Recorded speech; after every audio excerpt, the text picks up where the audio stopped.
So you'll know that the Sekiro universe isn't exactly the most pleasant place. It shouldn't really surprise you, it's from the same guys who brought you Dark Souls and Bloodborne. And those are not very fun places either. What would your worst day in the Sekiro universe be like?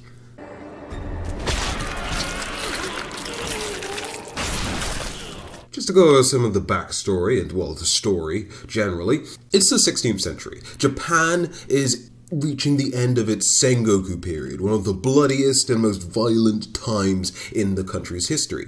Ashina is a plot of land surrounded by mountain ranges, wrapped in snow, and was once controlled by the Ashina family. No shit, right? Well, before they were driven out, thanks to war and conflict and their own weakness, they actually held Ashina, of course, and Ishin Ashina stages a bloody rebellion to take back the land.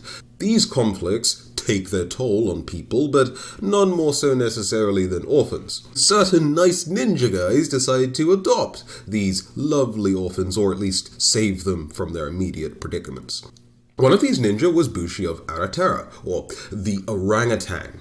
He left to train in the Sunken Valley, where monkeys dwell, alongside a certain friend, and they didn't have a master because, well, no master would put up with their shit. Well, it's not really elaborated on exactly what specifically about them was just annoying or just couldn't be dealt with, but yeah, they just weren't a good fit. So they went off to the land of monkeys for training and bananas and, Orangutan's friend had a certain skill with playing a finger whistle, and it would play this kind of depressing melody. He must have been a pretty edgy guy, but Orangutan would enjoy listening to the song whenever they weren't training, or the music whenever they weren't training. Orangutan also knew Ishin, and they were sort of helping each other out. Orangutan would help out Ishin in his military campaigns, at least. But there was a point which Orangutan let the bloodlust get the better of him, and we'll get into why that's a bad thing soon, but let's just say Ishin couldn't have that. So he deals with the orangutan. But also, there's a point at which the orangutan has to lose his arm because of some business with his friend, where his friend was just in trouble or dead, or just something happens to him, and orangutan's not happy about that. Anime rage stuff, you know how that goes. So Ishin is responsible for cutting off the orangutan's arm, and pretty much after all the business with Ishin is done, orangutan goes off to a secluded temple out in the middle of nowhere, or just not so far that it would be an inconvenience for Sekiro to travel there, because we know these FromSoft games aren't exactly that large. I never played the original Dark Souls, so I don't know how large that was, but Sekiro really isn't that long of a game as far as the actual places, how far you can travel to point A to point B. So, yeah. The orangutan himself saves a child called Emma, and Emma is adopted by the brilliant Dr. Dojin, who then teaches her medicine. Now, Dojin himself created a prosthetic arm to replace the sculptor's severed one, and the sculptor made some good use of it before retiring. Ukonzemon Usuyu was a shinobi known as the Owl, and also adopted an orphan from the battlefield, and trained him in the ways of a shinobi, calling him Wolf, because this is practically an anime, so why not have anime names? You know how it goes. Wolf learns shinobi techniques from Lady Butterfly, a skilled shinobi who made use of illusions, among other techniques, and among the other things that he was implanted with, the young boy would learn above all else that the Iron Code came first, which made sure that the boy understood that as far as the importance hierarchy thing goes, you take care of your father first, his wishes, his desires, they come first, then your masters, in that order, and the master never eclipses the father. After that, he was then sent off to go take care of his new master, the divine heir, Lord Kuro, and he would serve him, protect him in sort of a master-retainer sort of relationship. At this point, Wolf is then given Kusabimaru, which is an heirloom of the Hirata family, it's a katana, and things are going pretty freaking well for him, except Wolf would travel to the Hirata estate to protect and serve Lord Kuro. At the estate itself was under attack, fire everywhere, bandits with axes, standard stuff, and Sekiro would find his father, and as far as he could tell, see him perish in the flames. He would then proceed to fight Jozu the Drunkard, a once unmatched sumo that served a feudal lord. But the booze proved too strong for him. He had one of those days where he just got shit-faced and did some dumb shit. I don't know, but he couldn't master the booze and stopped being a nice, faithful servant and started doing his own thing. I don't know, but he stopped being a nice, faithful servant and started doing his own thing as a brigand. Sekiro travels on a bit more into the estate, finds Lord Kuro, and then apparently Lady Butterfly's chilling with Kuro, probably not in a nice way.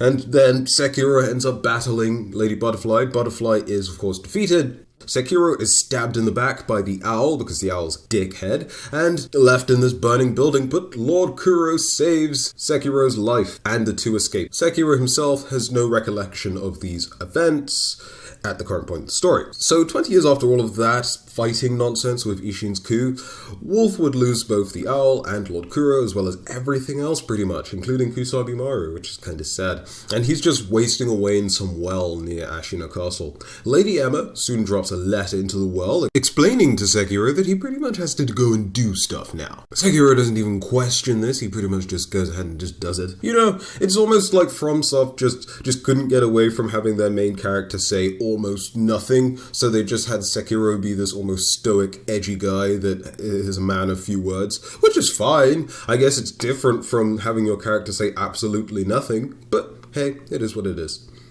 After some ninja business, sneaking around or just speed running through and avoiding all the enemies, not so much, he finds Lord Kuro, gets Kusabi Maru back, gets a little healing flask, and then travels on to find a secret passageway. And once he finds this passageway, he blows a reed whistle, alerting Lord Kuro that he's found the passageway and Kuro can come running along.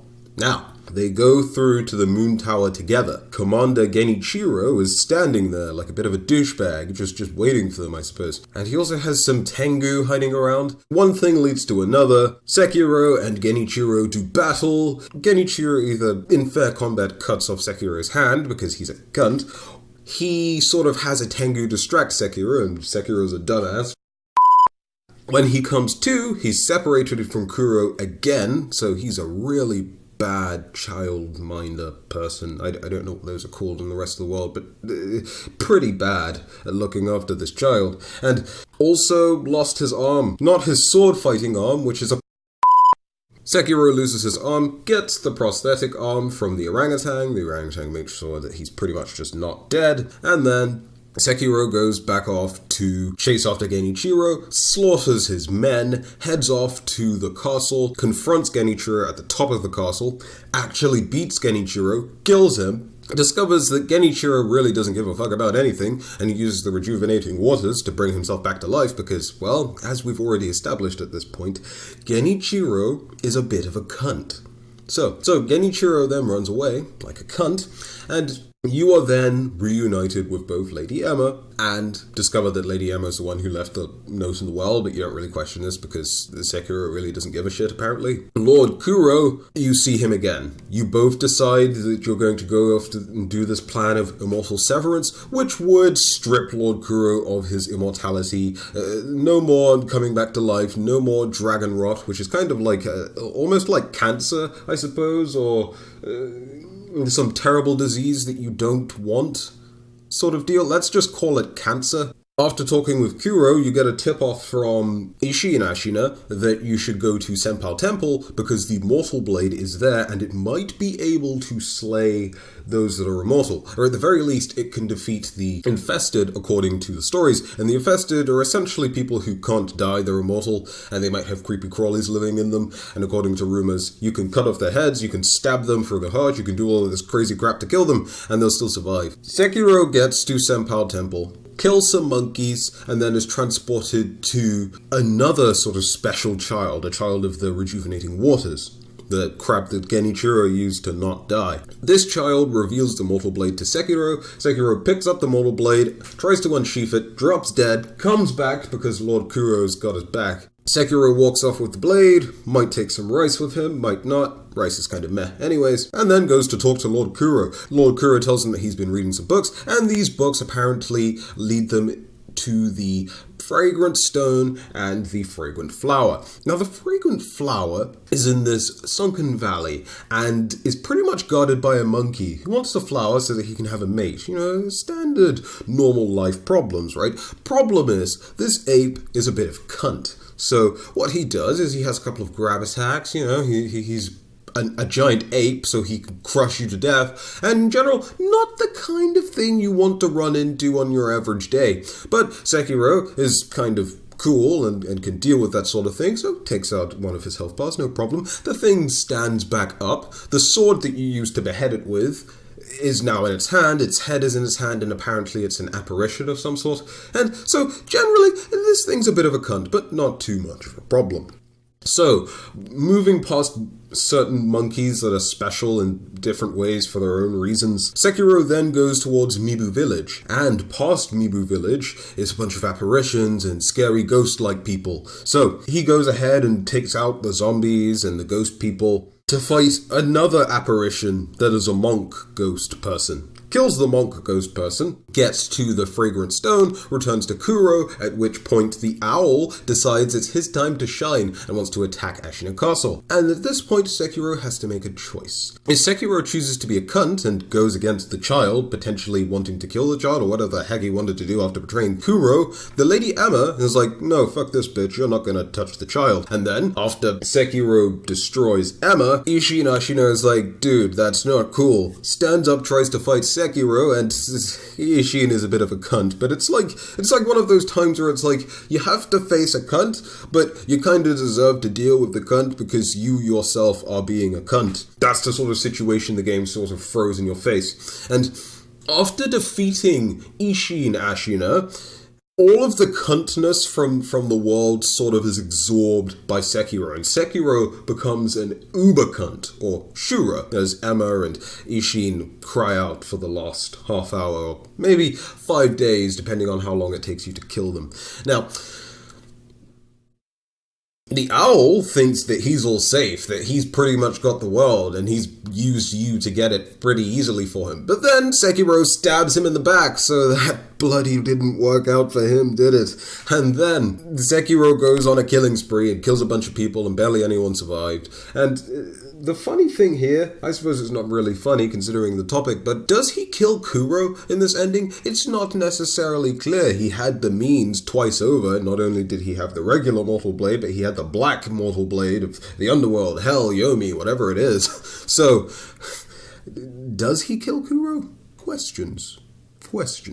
But assuming that you don't do that and you want a more normal ending, Sekiro sides with his master, Kuro, kills the owl because the owl's a cunt and he really needed that, and then you go on to the Fountainhead, defeat some monks and nobles, go ahead, fight a dragon, cut the dragon in the eye with the mortal blade, make it cry, collect the tears, go back to Lord Kuro. The castle is yet again under attack. Sekiro goes ahead to find Lord Kuro in the secret passage, kills Kanijiro for the umpteenth time because he just doesn't want to die, except he dies, he kills himself, which is a fitting ending for such a character, I suppose. And then you have to fight Ishin Ashina, but not just Ishin Ashina, Sword Saint Ashina, Ishin, I'm messing up his name now, but he's a sword saint, and he's got a spear, and he's actually a pretty fun fight, not going to lie. Sekiro had a lot of fun doing that, probably. And Ishin himself was probably having multiple orgasms.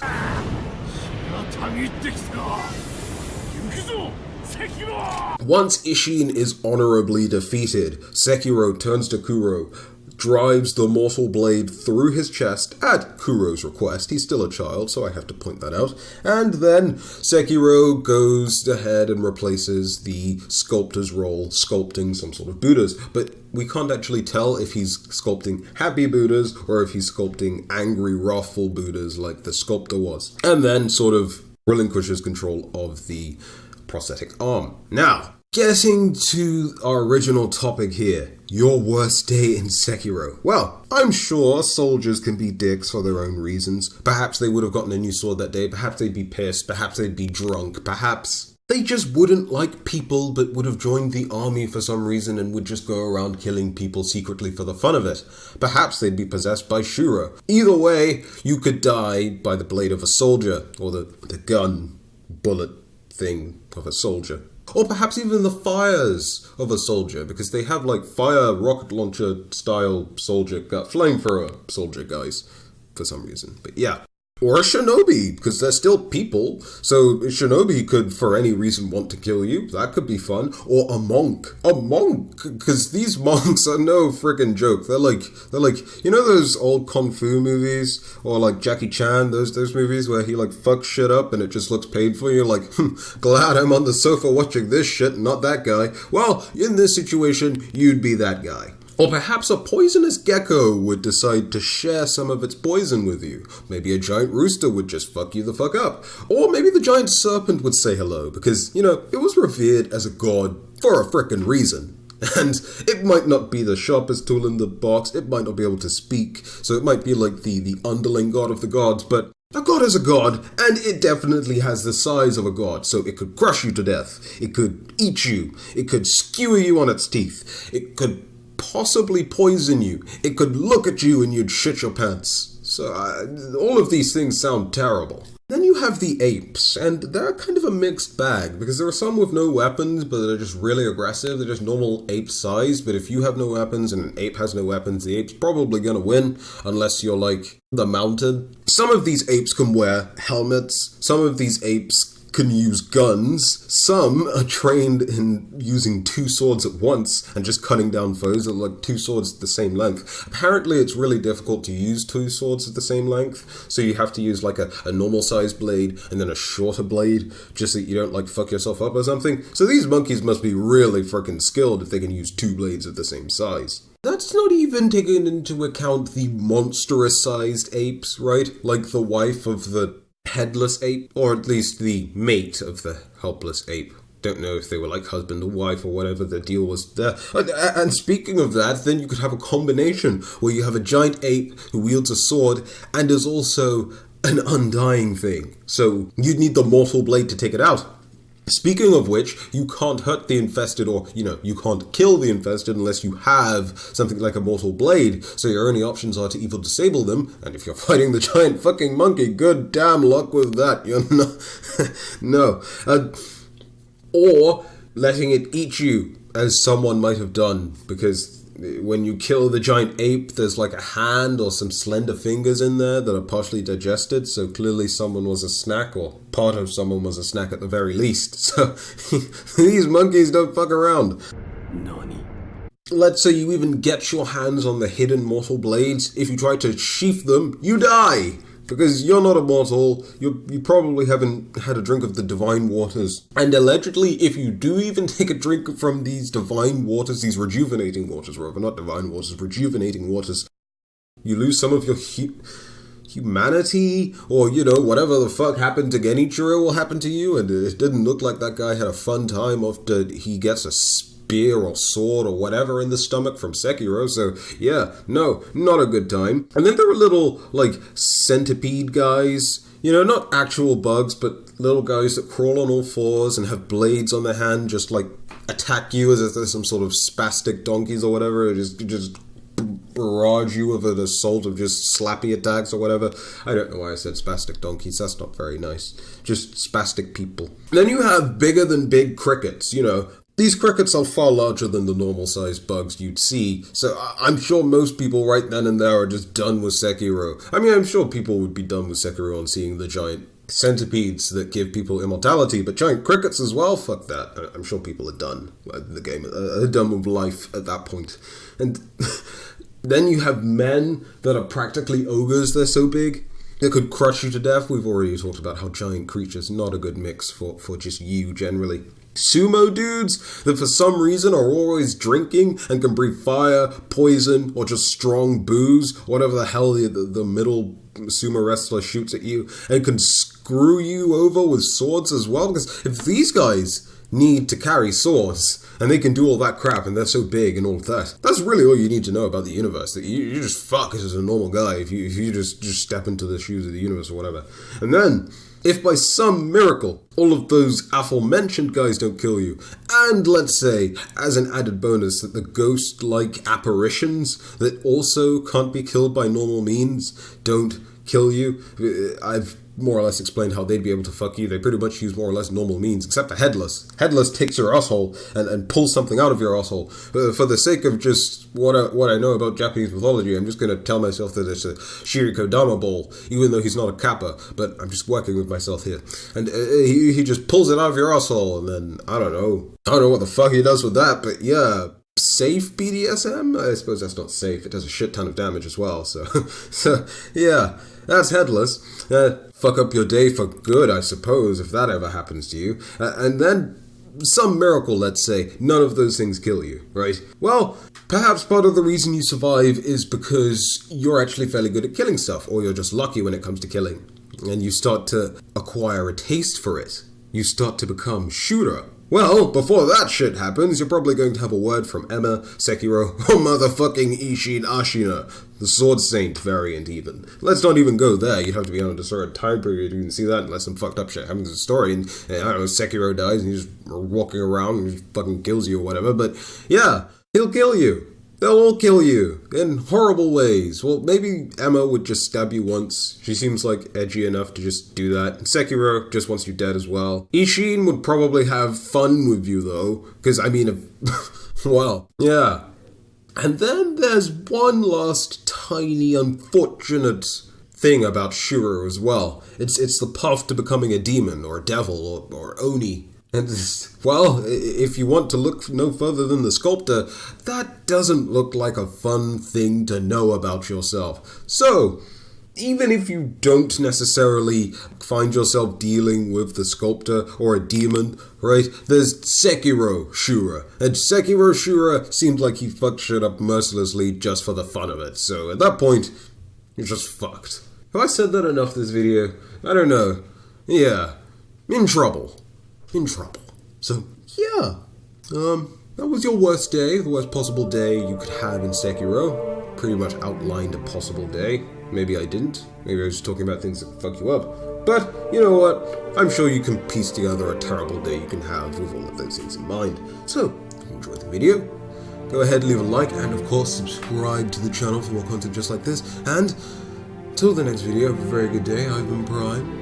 Maybe check out another one of my Sekiro videos. They could really use some love. Like, they're kind of depressed. So, yeah.